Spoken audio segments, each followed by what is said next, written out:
যেরকমভাবে তারা প্রত্যেকটা প্রশ্নপত্রের মান রেখেছে, কিছু প্রশ্নপত্র আউট অফ টপিক করেছে, আউট অফ কনটেক্সট করেছে, এই বিষয়টা না একটু হলেও কিন্তু এক্সপেক্টেড ছিল আমাদের বাংলার ছেলেমেয়েদের মধ্যে যারা ডাব্লিউবিসিএস এর প্রিপারেশন নিচ্ছ এবং যে সমস্ত মেন্টাররা পড়াচ্ছে লাইক আস।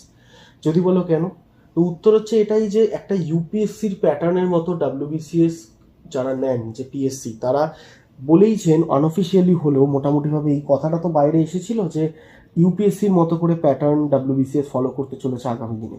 তো সাডেনলি ফলো করার জায়গায় এটা খুব এক্সপেক্টেড একটা ম্যাটার ছিল যে ডাব্লিউবিসিএস কিছুটা হলেও তার পূর্বাভাস দেবে কোনো একটা এক্সামের মাধ্যমে। আর ডাব্লিউবিসিএস এর প্যাটার্ন চেঞ্জের পূর্বাভাস আমার মনে হয় মিসেলেনিয়াস ক্লার্কশিপে দেওয়ার বদলে এথিক্যালি ডাব্লিউবিসিএস এ দেওয়াটাই সাজে।